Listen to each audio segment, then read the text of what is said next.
Hey folks, welcome back to the shop. Thought it'd be a good time to kind of jump in and show you around the shop. It's been a while since I've done a shop tour, so there's been quite a few changes. I want to say it was 2015, although I'm not 100% sure on that. But let's take a look around. I'll show you around. This is the view that most people probably are most familiar with. This is my workbench is right here in front of me, and then in back here I have a French cleat system with my hand tools. As you can see, I got some hand saws, chisels, mallet, my planes, spoke shave, ice pick, a couple bevels, hammer, shoulder plane, router plane. And then what I'm going to do now is I'm going to go on the other side of the camera and I'll kind of show you kind of a 360 something, you know what I mean. Let's figure it out. Alright, so here's the view without me in the picture, and what I'm going to do is slowly pan here to the right, and you can see here that's where I hang my shop apron, a couple hats.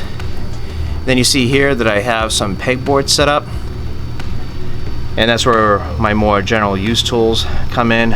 I'll angle that down just a bit. Sorry if there's any shake in the camera.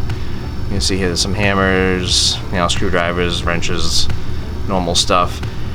On the floor there, I actually have some LED replacement tubes. This half of the shop has already been replaced, all the fluorescent tubes with LED. The other side where my bigger machines are, that still has to be done, and those bulbs are there for that.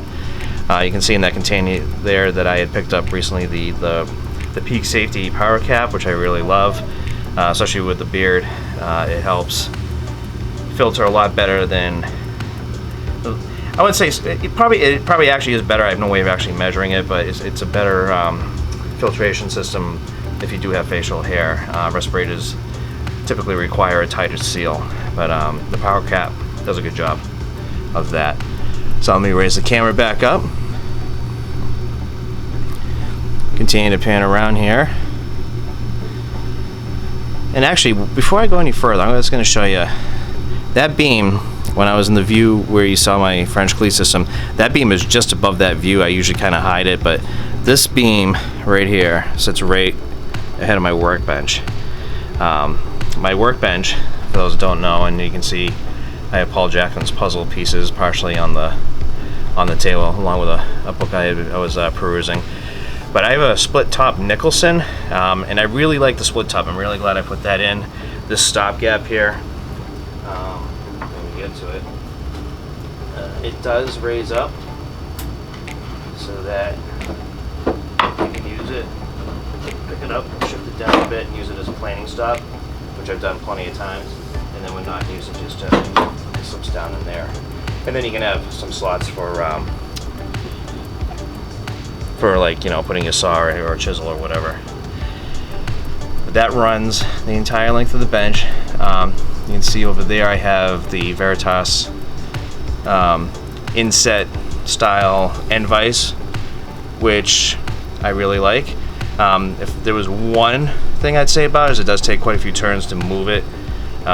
If the thread coarseness was just a little bit thicker, you could get more movement with less turns of the handle, but that's not a big deal. And then but you can see here we've been doing some 3D printing.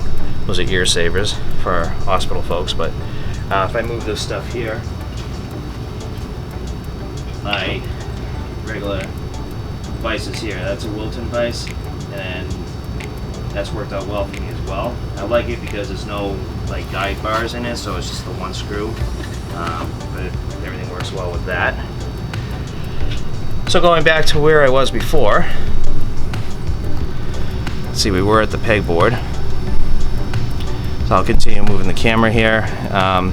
Here you can see that's where I keep a lot of storage, wood screws, pocket screws. I don't use pocket screws a ton, but the red row above, that's pocket screws. The yellow are number 6 wood screws, the greens are number 8 wood screws, and then the bottom red is where I keep like pencils, markers, lumber crayons, some miscellaneous screws, and then there's like a little shelf. I don't know if you can see it right up there.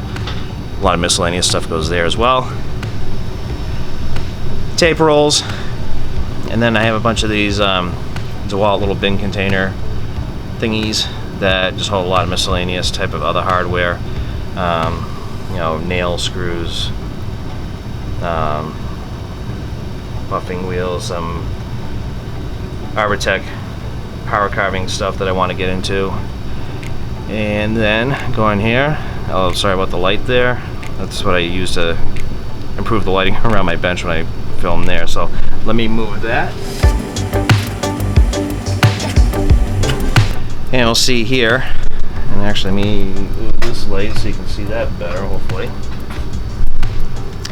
That is where I keep some miscellaneous stuff. You see battery chargers are right there. I used to have an air hose reel right there because I used to have a compressor that sat underneath there. It was super loud, super annoying. It's in my garage now, but I have upgraded, which you'll see in just a bit. Drills, impact drivers, nail guns. I do have a Craig pocket hole jig up there, some squares, longer reciprocating saw blades, the charger for my peak safety visor, mask, shield thing. That little black thing, that's the ISOtunes free, which I really like. I have my goggles, I have prescription safety glasses in that little black case. I do have an RZ mask down here, although I do tend to prefer the peak safety, but that's good for like just general dust. That shelf right here, these are where I keep my routers. I got a couple full-size routers and a trim router. Angle grinders and little like Dremel tools, things like that there. This shelf here, you can see I have a piece of Kaizen foam where I have a bunch of drill bits and router bits stored. And while I'm there, I'll just focus in a little bit better here. Drill bits, including Forstner, Brad bits, general use bits, driver bits. Shelf above that is like Dremel bits, air compressor, accessories, things, etc. And here we have spare batteries, and then some containers behind that with like chip carving knives and a few other miscellaneous things. So bringing the camera back, you can see part of my sticker display up there, and that faces me when I'm behind the bench, so that's kind of a reminder of all the wonderful folks in the community, along with what's in on my bandsaw itself. So let me get this light out of the way. And what I'll do is I'll back up here. So I have some sharpening stuff up in that top shelf. This shelf has like my bandsaw fence, random orbit sander, belt sander, one of those multi-oscillating tool type things, jigsaw, bench cookies, glue, etc. The toolbox has a bunch of like socket set wrenches, stuff like that. Cordless circular saw and reciprocating saw. Shelf below that, you can see that's a sander that I'd like to get mounted on something someday, but it's a small belt disc sander, along with my shooting boards, and a template, a couple templates, things like that. And on the bottom there, circular saw, biscuit joiner, another reciprocating saw, an old planer that had been in my dad's shop, and there's an extra angle grinder there as well. So let's go back up to eye level. And I will just scoot to the other side of the camera. Alright, there we go. So continuing our little tour. Get a little more 360 here. I'm going to drop the camera down just a little bit. See, I have the Festool vac and a domino in the case there. I have tool cabinet there with a bunch of drawers. I got that not too long ago. You can see more of Paul's puzzle over there, and a lot, actually along where I'm building it. The drawers have various things from wood rasps to card scrapers to all the stuff that I want quick access to, but doesn't necessarily have to tie up space on the wall. So let's bring the camera a little closer to that. And you can see I have an air hose reel there. I moved my compressor to just the other side of the furnace, so I have to find a spot for that reel where it will make sense, and I'm still figuring that out. Okay, so that cabinet there, again, I can move it around as needed, but I like it in that spot. And I'll keep things in here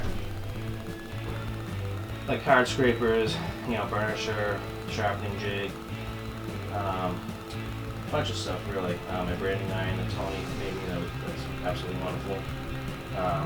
My lathes, tools, I put a lot of those in here as well. I'll show you everything in here. I love it. It's just kind of on the mill, but a couple of rasps, extra marking knife,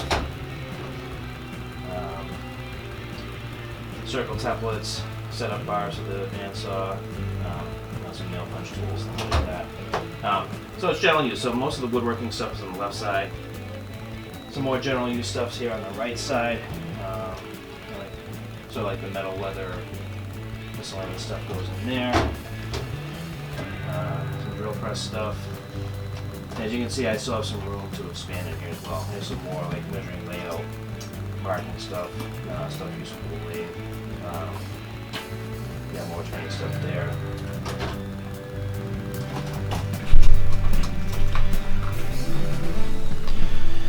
Okay, so moving up from there.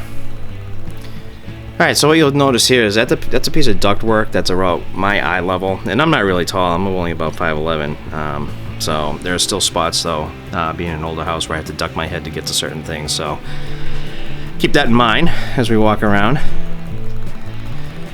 We see here, I still got to organize this section a bit, but I have my drill press there. I have an angle grinder there, that's a 6-inch grinder, higher speed.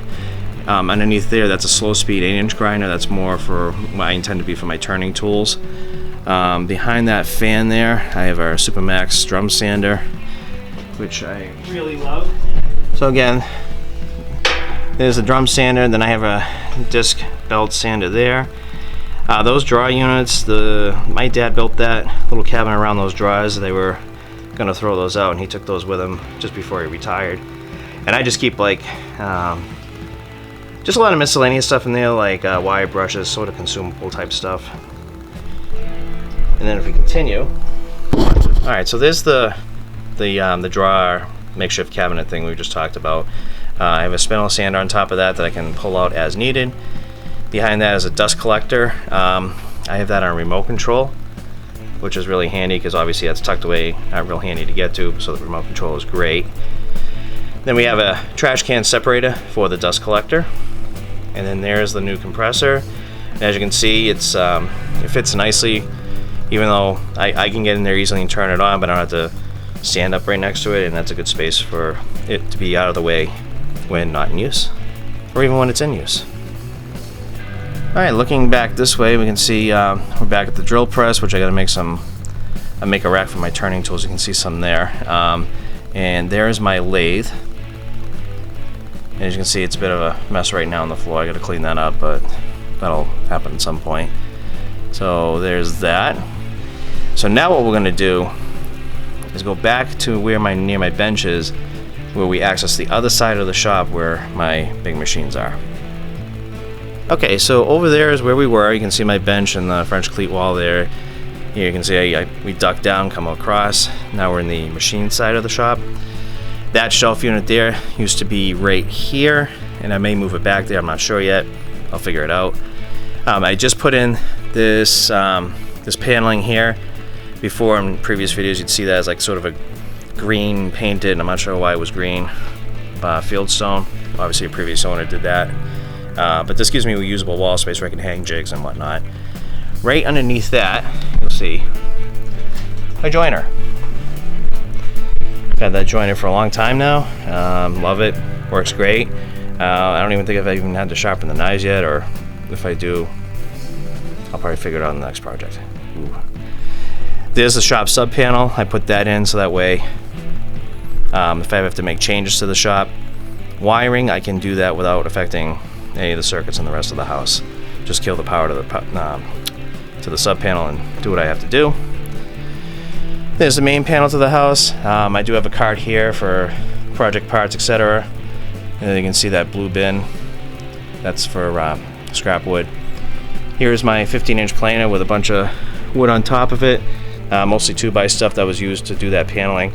Eventually you can see that green fieldstone there. I'd like to do the same thing over there. can see over there a shelf unit with some extra containers. Another shelf unit with paints. You see there's a scroll saw over there that came from my dad's shop. I gotta find a better place for that and learn how to do some scroll sawing. And we have my table saw here. You can see out there the outfeed table, and here you can see where the dust collector is, kind of tucked away in the back there. I like my table saw. The biggest upgrade I did to it was that outfeed table, and once I built it, I was like, why didn't I do that before? It was one of the best, most useful things I've done for that table saw. And then if we keep going to the right here, that little partition there, that's I just put that up not long after I got the table saw. I did that, the whole table saw accessories. You can see there I got like feather boards and my fence, not the fence, I'm sorry, the miter gauge, extra blaze, dado stack, push pads, things like that. Actually, one thing I should have noted from the other side of the shop, there is the air filter, and now normally you see these things right there. Normally you see these things mounted from the ceiling, but because the ceilings are so low here, doesn't really make that practical. So that's in a good out of the way spot. A lot of the dust producing tools are on this side of the shop. So I figured that filters from here to the other side of the room, and then we'll circulate the air from there. So that's why that's there. It's otherwise dead space, so it's good space to have something that can just run. Alright, so last on this side of the shop, and you probably notice there's less ductwork on this side. That's one of the reasons why the bigger tools live on this side of the shop. But as you can see here, I have my miter saw on one of those job site type miter stands. I like it, except those feet. Those do present a little bit of a tripping hazard if I walk around there, so I would like to build out a better miter station solution once I can figure that out. Alright, so that door there, that goes out to the garage where my wood storage is, so wood comes in from the garage, goes all the way back to the other side where the planer is, which is probably the biggest pain out of this setup, just because it has to go all the way across to be worked, but that's the way I have to do it for this particular space. And then let's take a look at the clamp wall. You can see some spring clamps there, pipe clamps, parallel clamps, F-style clamps with some more room to grow, larger F-style clamps, wood screw type clamps, and the squeeze clamps, and little small guys are right there. So now let's go back the other way here. Okay, this is actually more the laundry area. You can see the machines back there.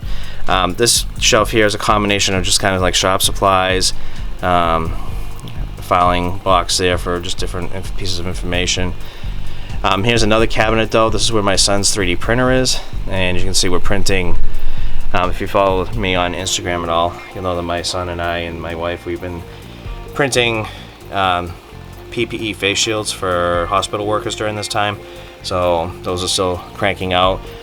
We have heard some good feedback both on the shields themselves, and even more importantly, we've been hearing some feedback that hospitalizations are actually starting to decline in the area. So that's a good sign, and hopefully that means we're on the downside of this pandemic curve, and just hopefully nobody jumps the gun too soon. Alright, so you see where the cabinet where my son's 3D printer is. That's like my electronics section. So you can see I have spare parts, zip ties, cable ties, needle nose pliers.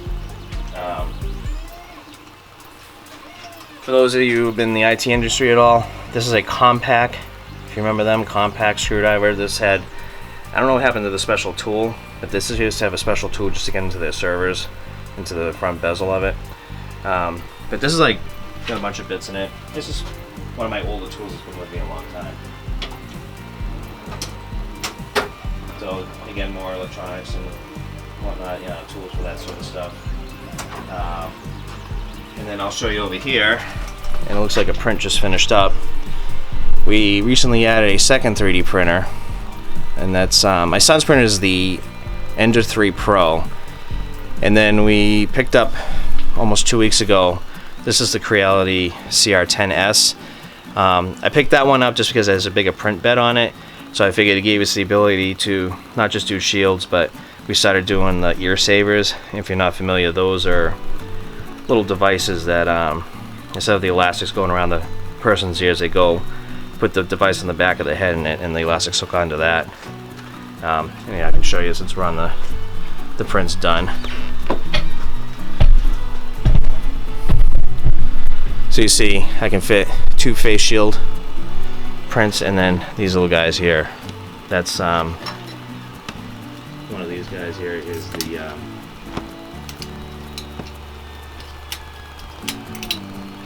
this is an ear saver. So you can see where where the elastics can hook onto them. So there's that. So as you can see, the 3D printers live the furthest away from the actual woodworking to try and minimize how much dust gets into this area here. So that's by design. Alright folks, well I hope you enjoyed that shop tour. If you look at either of my previous shop tours, if you've been around for a while, a lot's changed. It's always changing. I always try to find ways to change, improve, make efficiencies with what can be a challenging space at times. So I thank you for watching, and take care.